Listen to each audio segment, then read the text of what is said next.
분데스리가 코리안 더비 이재성, 김민재 출격대기 TVN 스포츠.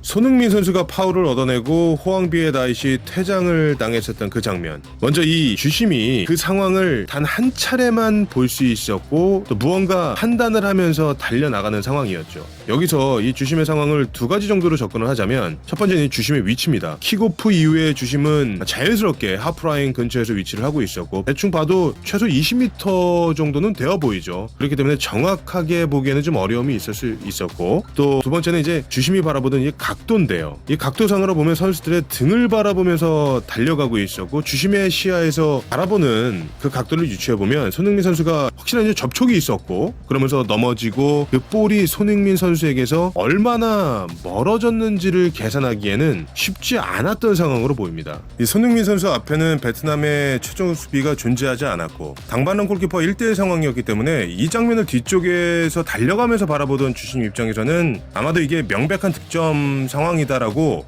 판단을 했을 것 같아요. 그래서 자연스럽게 다이렉트 퇴장을 주는 것이 맞다고 이제 결정을 지은 거죠. VAR이 없는 경기에서는 주심의 판단이 최종 판정입니다. 우리는 해당 장면을 리플레이로 보고 다양한 각도에서 보다 보니까 이런저런 상황 이제 대입시켜 볼 수 있을 텐데 주심에게는 그 짧은 그 찰나의 순간에 본인이 본대로 파악해야 되고 빠르게 판단할 수 있는 그런 능력을 보여줘야 되기 때문에 우리가 바라보는 것과는 이제 입장 차이가 좀 있는 거죠. 또 볼이 손흥민 선수에게서 다소 좀 멀리 벗어난 것 아니냐 하는 것도 있습니다만 이건 파울입니다.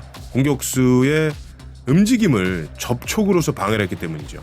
또 이게 경고로 끝날 수 있는 부분 아닌가요? 라고 하는 분들도 계시지만 이미 호앙비에 다이스는 경고가 한 장이 있었기 때문에 경고 누적으로 퇴장을 당해야 했던 상황은 마찬가지입니다. 만약에 이 경기에서 VAR이 존재했다면 해당 장면은 축구규칙서 VAR 체크 상황 3번에 해당하는 상황이었기 때문에 레드카드가 맞는지에 대해서 확인을 했을 것이고 카드 색깔이 바뀔 가능성도 물론 존재합니다. 호앙비에 다이시 태클 이후에 제동이 바로 걸리지 않았었고 실제 발까지 빼는 장면도 있었어요. 이 최종 수비가 수비하는 과정에서 공격수에게 파울을 범해서 골키퍼의 1대1 상황을 차단하는 행위를 했다 하더라도 언제나 레드카드가 나오는 것은 아니었으니까요. 여러모로 봤을 때 이제 킥오프가 된 직후에 발생했었던 상황, 하프라인에 위치를 해야만 했었던 주심, 그리고 급작스럽게 베트남의 박스 앞에서 발생한 상황, 이런 종합적인 컨디션으로 봤을 때 아마도 많은 수의 주심들이 동일한 판정을 하지 않았을까 생각을 해봅니다.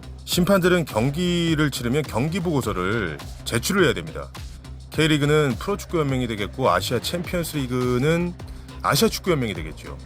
A매치 경기를 치르면 경기에 출전한 심판진은 매치 리포트를 작성해서 피파에 제출을 해야 되는데 경기 흐름상 뭐 파울을 주지 않아도 됐기 때문에 주지 않았다, 퇴장감인데 퇴장으로 처리를 그래서 하지 않았다 라고 한다면 이 콜리나 심판위원장이 가만두겠습니까? 뭐 현역 시절에 카리스마로 선수 잡던 콜리나가 이 엉성한 판정을 한 심판에게 그에 응당한 페널티를 주지 않을까라고 이렇게 생각이 되고요.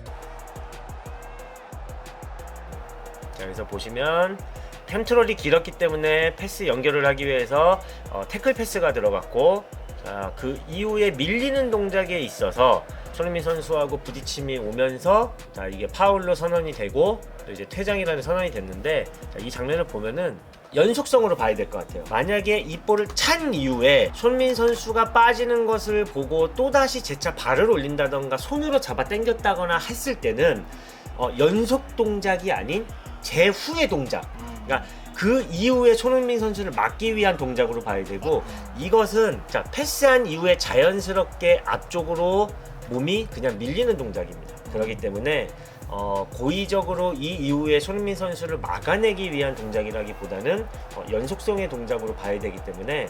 근데 여기에서 굉장히 재밌는 장면이 그 뒤에 나오는데, 사실 레드카드를 받았으면 우리나라 입장에서는 좋은 거란 말이야.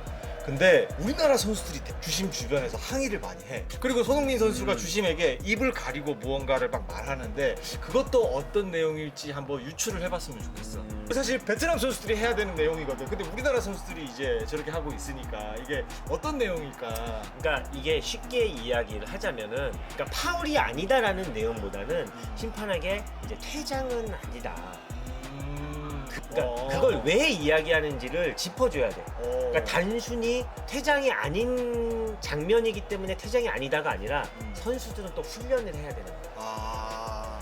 선수들은 훈련이 돼야 되고 11명의 선수를 놓고 경기를 하고 일방적인 베트남이 수비적인 전술을 펼치는 게 아니라 이제 그런 것까지 감안을 해야 되는 경기인 거지. 상대도 100% 전력으로 해주는 거를 우리 선수들도 더 원하고 있었구나. 그럼 그리고 판정 자체도 또 완벽하게 아예 논란이 없는 판정이라고 말하기도 어려운 상황이고 그래서 우리나라 선수들이 레드카드를 상대에게 줬음에도 불구하고 주심에게 저런 항의 아닌 항의를 하고 있던 거였구나. 그래서 그러니까 항의라고 하기보다는 이미 4대0으로 이기고 있고 이거 굳이 레드카드 안 줘도 될 것 같다라는 어필을 근데 이미 카드가 나왔기 때문에 그러니까. 번복을 할 수는 없고 하지만 대한민국 선수들도 아쉬운 마음에 그런 상황이다라고 보시면 돼요. 이게 뭐 심판에게 너무 항의하는 내용보다는 평가전이었고 자신들도 훈련을 해야 되고 또 너무나 큰 대승을 하고 있는 상황이었기 때문에 대한민국 선수들도 약간 뭐 동정심이 조금 생겼을 수도 있고 더 좋은 경기를 위해서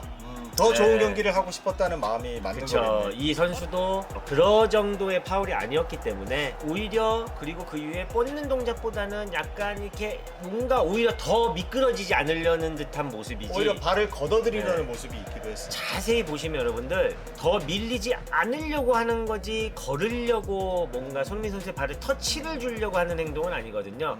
왜냐면은 찬발이 더 나가지 않아요. 자 여기서 보통은 우리가 찬발이 더 지금 딛고 쓴단 말이에요. 지금 여기 스터드 쪽을 보시면은 볼을 찬 이후에 지금 딛고 더 뻗어내는 게 아니라 딛고 이렇게 세우려는 듯한 동작이 있는 거죠. 이거는 확실하게 이게 파울이 됐을 때 어떻게 되는지 인지를 하고 있기 때문에 그리고 또 이례적으로 우리 선수들이 거기에 대해서 뭐 베트남의 입장에서 조금 전달을 하는 참 재밌는 장면이 또 나왔습니다. 뭐 손흥민 선수 퇴장은 아니다라는 카드는 아니다. 그렇죠. 카드는 아니다라는 이야기를 하고 있는 장면이라고 보시면 됩니다. 네,